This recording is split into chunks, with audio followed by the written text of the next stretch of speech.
Welcome back to the Triangle and Two podcast, also available on YouTube. We appreciate you listening, however you're getting this content. I'm Brian Murphy with WRAL, joined once again by former UNC quarterback Bryn Renner.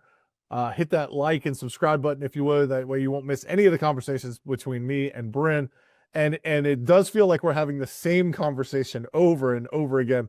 North Carolina loses at Wake Forest 28 28-9 in a bizarre finish.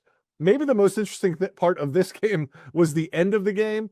Belichick is catching a lot of heat for sort of the blow-by that he had with Jake Dickert, the Wake Forest coach, for the post-game handshake, and just a strange turn of events, I guess, at the end of that game with Bill Belichick calling a timeout with about 25 seconds left when it appeared Wake Forest was going to just run out the clock, and then Wake Forest comes back and scores a garbage touchdown, end of the meaningless touchdown, not garbage, but meaningless touchdown. And I know some bettors had the under, and that pushed it over the 39.5. So that put it at 40. So meaningful to some, but in the context of the game, meaningless. You've been in the game, you've coached on the sidelines. What happened there at the end of this game? Yeah, it was competitive intensity. I think a little bit on both sides. Wake Forest obviously had the game in hand, and I believe they were truly trying to kneel the ball out. They ran it on first down, ran it on second down, and then, you still have to, get time in situation. And we were still calling timeouts, and then we stopped calling timeouts, and then there was a competitive intensity, and everyone knows this on each sideline. One team's already victorious, the other team's kind of pissed off, and I think it just got to that point, Brian, where Coach Belichick was trying to, use all his resources in his timeouts. And I do think Wake Forest has, look, they haven't beat Carolina in 4 years. And we have to understand the magnitude of how many teams want to beat North Carolina. It's just the way it is across the board. And I think it was one of those moments where you saw a young coach, first year in the program, try to make a statement. And you saw players like DeMont Claiborne, who hasn't beat Carolina. You got Robbie Ashford, who's been to a lot of different places. He wanted to punch it in, and the game was chippy, for 4 quarters. It really was. Wake Forest was playing to the whistle, especially hitting guys out of bounds. They got one personal foul call, and I think it got to the point where Coach Belichick was trying to use his timeout, and Coach Dickert was like, well, if you're going to keep calling timeouts, we're going to score, and they ran it in from 12 yards. And then there was a scrum at the end of the game, and I think, I've been in games like that, Brian, on both sides. And I think it really needs to be settled between the whistles. But sometimes the coaches get involved where they want to make a statement. I think that's what happened. And I don't fault either guy. I think where it's a neutral point where Coach Belichick's trying to do what's best for the program. And there might have been a little bit pissed off of you trying to still go trying to win. And then, Coach Dickert, I don't blame him either. It's a part of competitive sports and why it makes it great. But Carolina had 4 quarters to try to make it right, and it didn't happen. So at the end of the day, if you're in the winning end and you're winning, you're really in total control. I mean, one of the contrasts of this game, and I think we have to get into it, is both programs hired a new coach last year, and Carolina went. I've talked to boards of trustees members. Jake Dickert was not on any list that they put together. They wanted the biggest, flashiest, splashiest hire they could get. And John Curry, the AD at Wake Forest, went out and tried to find the best football coach that he thought he could get for his program. And you look at a young guy like Jake Dickert, and I wonder, if everyone was being honest, if you'd rather have Jake Dickert as your head coach than Bill Belichick, not based on resume, not based on history. Obviously, Bill Belichick is one of the greatest coaches of all time, but for this moment in college football and for his ability and given the schedule you had this year, you just look and you say, well, if he got 7-3 with Wake's roster and Wake's schedule, what could he have done at Carolina with this schedule? And the talent they had, and maybe he wouldn't have made some different decisions. But you just look and you think, this is the uncomfortable conversation. Would Carolina have been better off going with a younger coach, more attuned to the college game? Certainly, they may have had more success this year. We'll see if it was a better long-term strategy. And but it may not have gotten all the attention that they wanted. So I think there are some trade-offs. But I think after watching that game, hard not to say, man, how come Carolina couldn't find a guy like this to be their next head coach? Yeah, Brian, I think it's a very fair conversation to have. And you look at football's a game of records. We're 4-6 and they're 7-3. It's just is what it is. And at the end of the day, football's a game of you get judged every single Saturday. And right now they're the better football team. And that's very, very evident with what we watched on Saturday. So it's fair conversation to have. I think what I noticed, especially seeing the different sidelines, and we've talked about this since TCU game, is the amount of energy that the other programs have. I talked about it with Clemson and Dabo and how they coach, and not saying it's different, but I also think that you make a good point of the energy level on Saturday was clear that Wake Forest had an intent to win. And I'm not saying Carolina didn't, but there's a different type of purpose and intentionality. You know, they had blocked 2 field goals. That's going above and beyond. The guy jumps over one of our guys. There's effort plays that happened that can be coached as well, and it looked like they had more intensity. So I really hats off to Wake Forest and their entire program. But Brian, I told you this before we got on. I never thought I'd see the day that Wake Forest would just go and manhandle North Carolina, but that's what happened, and we have to be honest about it. And that's kind of what's been the trend. And I think the difference that I want to point out is college football is based on emotions, and you're dealing with 18-year-old kids that you really have to get hyped up for a Saturday. And in the pros, you don't have to do that. That guy's got kids, he's got a wife, he's got a contract that he has to fulfill, no matter who the coach is. So I think in college football, you play for that coach. And something that Wake Forest did was they had this mantra of built in the dark, and you kind of have those cliche sayings to get those guys motivated because it is such a team sport. And like I said, it's different than pro football, and I think we're kind of seeing that on each sidelines every single Saturday. I mean, the biggest whole thing holding this North Carolina team back, and we're not breaking any news here, is the offense. We were talking, Wake, let's be honest, they scored a lucky touchdown to start that game. Quarterback fumbles, wide receiver picks it up after a bunch of guys have dove on the ground, and one of the fastest guys on the field runs all the way to the end zone, and 7-0 Wake Forest. And you think, okay, well, that's the first drive of the game. But given how bad Carolina's offense has been, it really felt like, oh man, I don't know if Carolina can, like, that was a fluke touchdown, and you're going to have events like that, but I just don't know if Carolina can recover. Being down 7-0 feels like a mountain. I mean, we saw Texas A&M come back from, a 27-point deficit at halftime. I just don't feel like Carolina can even come back from being down 9. You get it to 2 possessions, forget it. I don't know that they have enough offensive firepower to come back, and that was once again the issue. 0 touchdowns, settled for 5 field goal attempts, only made 3, 2 blocked. It just feels like this offense is maybe going backwards. Yeah, Brian, I'm kind of speechless on what I saw on Saturday, to be honest, because we've had 10 weeks and we've seen the same product. I think a lot of people are frustrated in the program. But I'll say this: if you can't score, you can't win, and it's happening to us. And we've held, our defense has held teams where they can't score and they can't win, and now it's happening to us where we can't score and we can't have a chance to win. As simple as that. And this is the first time that UNC has not scored a touchdown in 9 years. 9 years. And I think it's in modern day football, it's really hard not to score a touchdown. I just think it is. I think some things that I'm seeing, Brian, is one, lack of a run game. If we don't have a run game, we really have no offense. And I think when we run a play and we call a play, we're getting the bare minimum out of that play. The guys aren't breaking tackles. There's limited explosive plays. I believe we only had 1 pass over 20 yards. And there's not much efficiency when that happens. And like you said, when there's a backwards momentum in a drive, everyone feels like, that's the end of the drive because we're not going to be able to generate any momentum down the field. So I think it's definitely frustrating. I mean, you look at 4 field goals were successful, and then you got 2 blocked. And when you got to the 30-yard line 5 times, you should be able to punch it in from that area. And I think, I want to commend one guy, Jordan Schiff. He really had a great post-game interview and really took accountability. I think that's what you have to do at this point. From coaches, players, and the entire staff, you have to really take accountability for the lack of production. And Brian, it's the name of the game. I'm at a loss for words, but I think at some point you got to make some changes. You really do. And we're not clicking. There's things that are still continuing to happen. And as a whole, I think as a program, we have to find an answer at the quarterback position. We have to find an answer at spots where people can be explosive.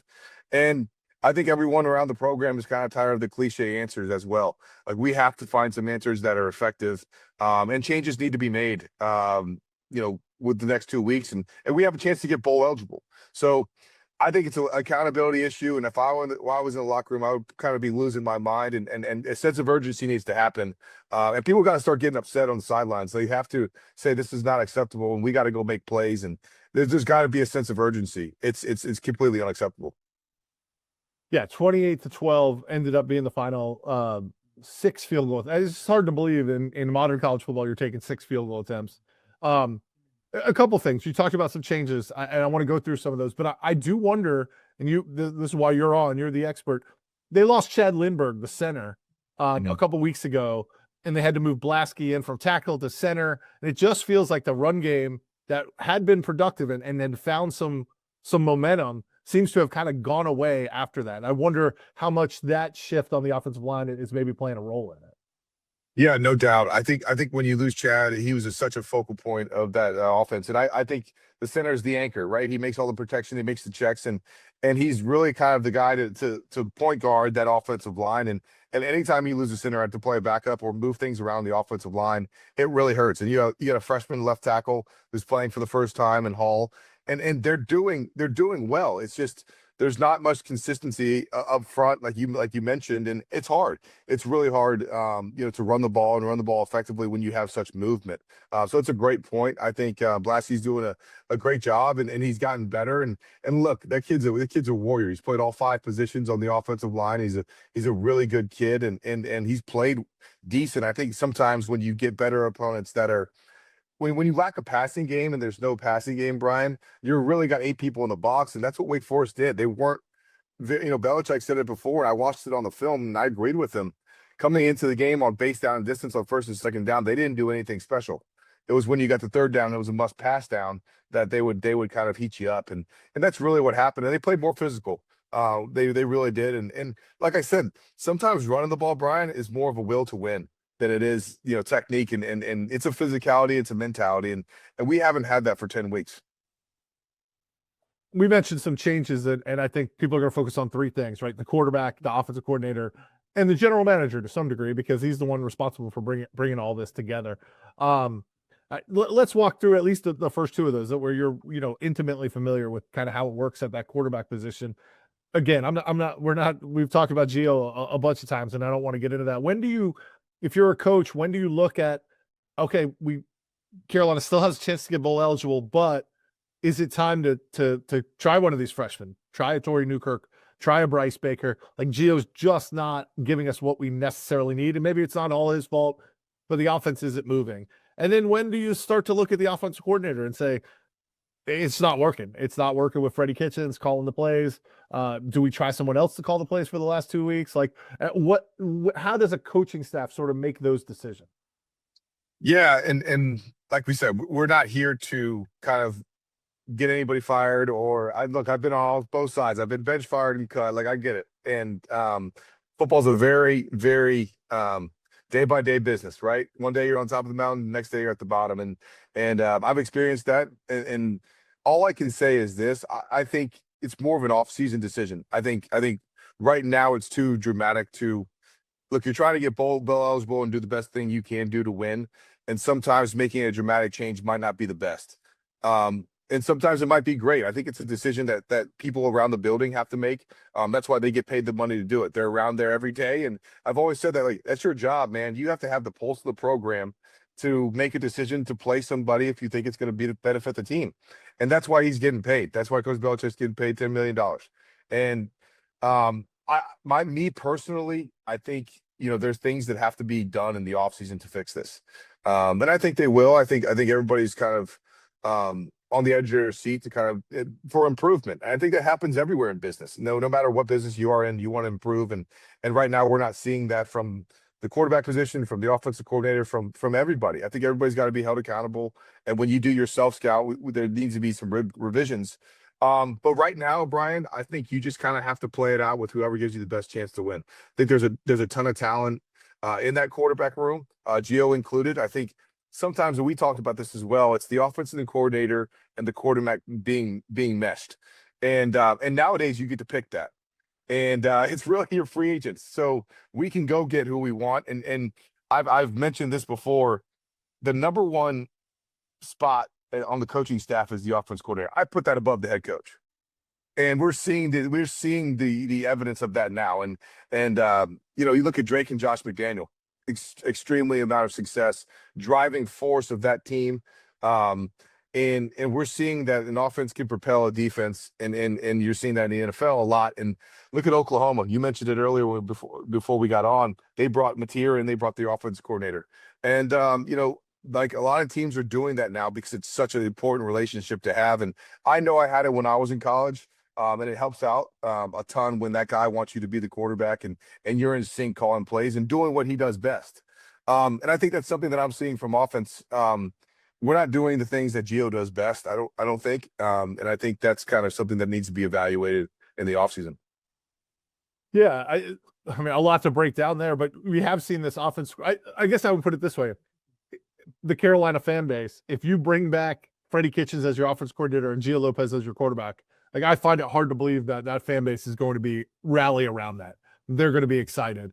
So I think if you're the program, if you're Lombardi and Belichick, you've got to go find an offense coordinator, maybe one outside of your coaching tree, and you may look who can bring in a quarterback with them, like you just discussed. But John Mateer at Oklahoma, same thing happened, I think, at UNLV, which is having a pretty good season. Can you bring in somebody or someone that guy is familiar with? Because, as you said, maybe the most important job on the team. Belichick, I mean, I think everyone trusts can get the defense to a certain level, to an acceptable level. They played really well over the last couple of weeks, but the offense just has got to be fixed. And I guess again, I feel like I criticize Gio a lot, but I would love to know what decision making went into this is the best quarterback for our program and for what we're going to do. There were a lot of quarterbacks in the transfer portal. That Ryan Brown was here in the spring, and he was run off or he decided to leave. But what is the thought process that went into this guy from South Alabama is the best guy for our offense, and then not run an offense that maybe takes advantage of some of his running ability? It's just that's where, as a journalist, as an outsider, I'm trying to figure out the thought process, because if that thought process doesn't change, then it's hard to think how the results are going to change on the field. I completely agree with you. I think you hit the nail on the head with all those points. I think we're all kind of scratching our heads at this point. It's week 10, and the production isn't there, and it has to be fixed. And like you said, sometimes it's not producing, and you have to move on, and you have to do things that are best for the program.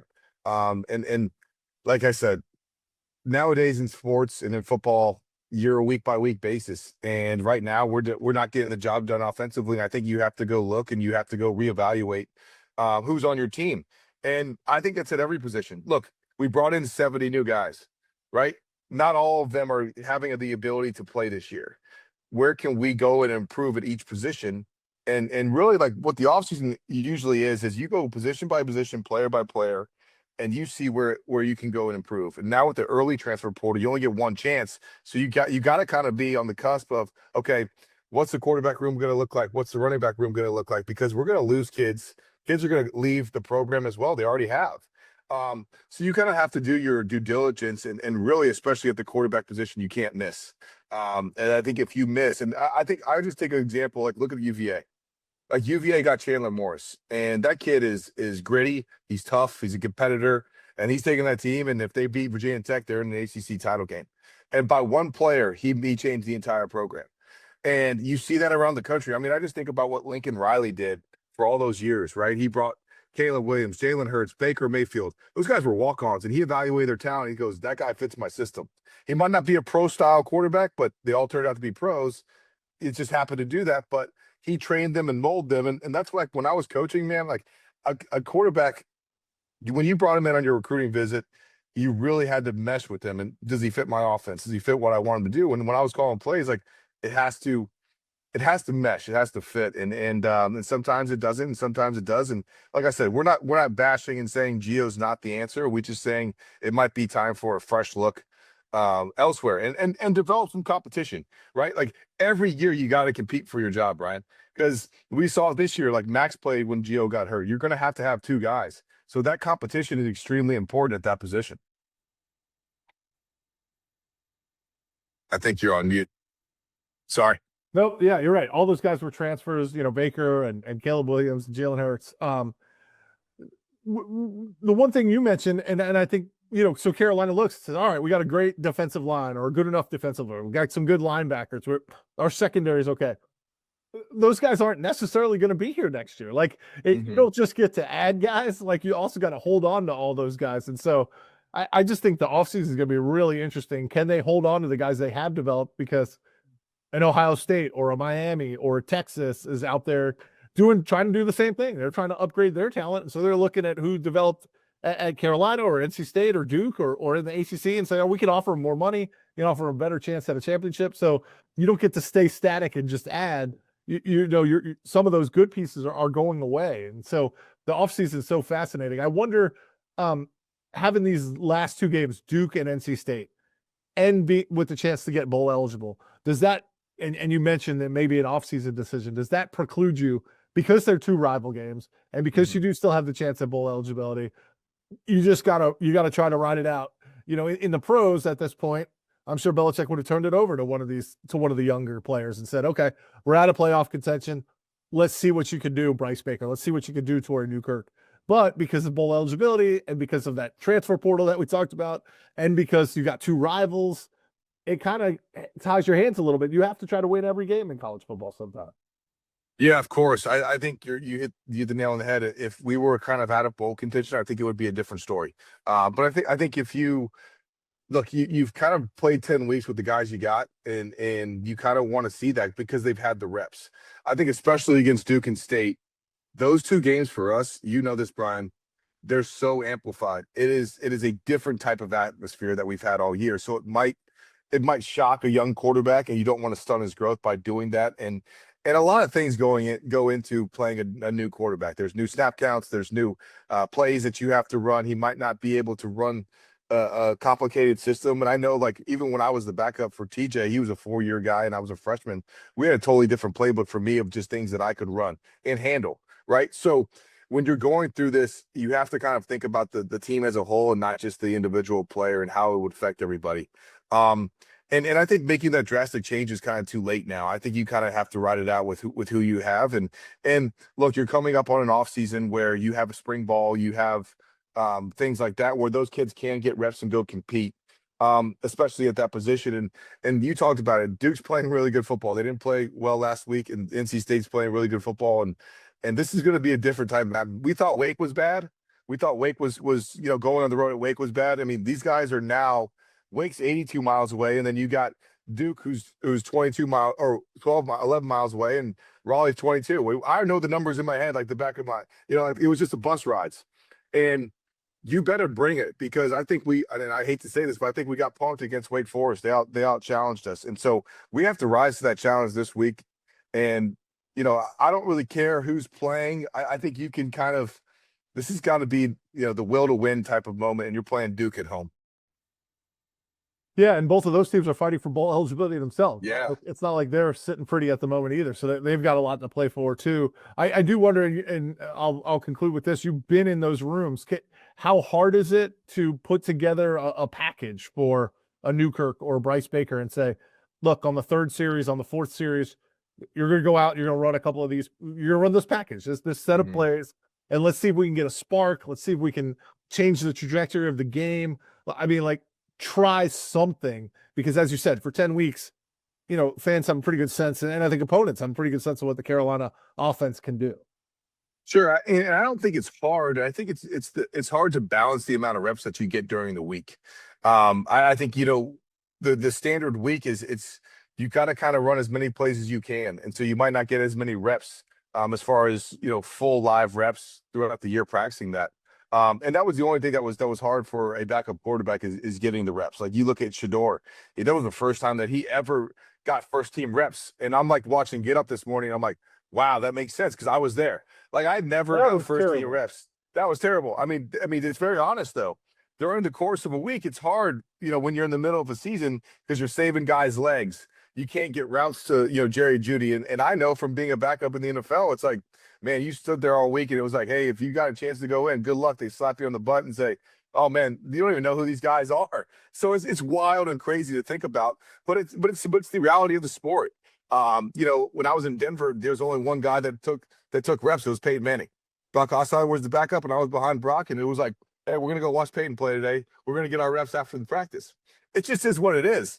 And those guys have earned those rights. And unfortunately, I think now I don't know how they've structured practice, but you got to get a chance to see everyone. You got to give everybody an opportunity to go play. Because if he leaves your program and he goes play somewhere else that has success, then it's going to be like, well, why couldn't he done that here? So you got to find a way. You got to stay after practice. You got to get those guys prepared. And like we always had, like, the offensive coordinator took the starter, and then like we had GAs and graduate assistants and quality controls that would take the other guys to the other field and run through their script. So it was a kind of like two separate scripts. Like I would have my offense over here, and then the backup would have the offense over there, just so he was prepared in case they can go in, because that's what Shador said in his post game. He goes, I haven't even run these plays before. And so it's like it's a wild situation, but that's why you play the sport. I mean, one good thing about having Max Johnson as your backup is a guy who's seen a lot of stuff. You probably feel comfortable putting him out there. I mean, there are a lot of fans and others saying, hey, you got to play Bryce Baker. You got to play. Bryce Baker obviously was a highly talented recruit from North Carolina. A lot of people have seen him, or at least heard his name for a long time. They want him out there. Again, maybe that's the cynic in me. I'm thinking he wasn't even the backup against Richmond. He wasn't even a third string guy against Richmond. And so, Belichick, we've talked about these Sunday night practices. We've seen guys rise up the depth chart, Damon June, some of these wide receivers, Madrid Tucker. If that's not, and we're seeing what Gio's doing. So now you put all that together and you say, well, maybe these young guys aren't showing it. Obviously, Belichick's given other guys a chance at other positions. But if they're not replacing, they haven't even thought about replacing Gio Lopez, what does that tell you about what's happening with those young players? And I know that's kind of the negative point of view. The positive point of view is like the backup's going to come in and dominate. But the negative point of view is, okay, we're seeing what Gio can do, and no one's pushing him in practice. And so Bill Belichick said time and time again, Gio gives us the best chance to win. And if that's true, then maybe you ought to remake your entire room in the offseason. Yeah, all great points. I honestly agree. I have nothing else to say. I'm with you right there. I think it's like, no, I'm in complete agreement. I think there's opportunities that need to be given across the board, and not just by position, because he's done it elsewhere. And I think it could be time to do that. And it's look, they get paid to make those decisions. So, but I completely agree with you. I think it's time. All right, Bryn, thank you so much. You'll be at the Duke game. I'll be at the Duke game. Final home game, senior day, if there is such a thing anymore in college football, but senior day. Good point. For UNC as they take on Duke, 3:30 ACC network. That's a whole nother thing, but the thought was to get all these games on ESPN and ABC and the big channels. UNC was on CW back-to-back weeks. Now they're on the ACC network. But we'll be back next week to talk right before Thanksgiving, before the big season finale against NC State. Bryn Renner, thanks for joining me. We'll talk to you guys soon. Thanks, Brad.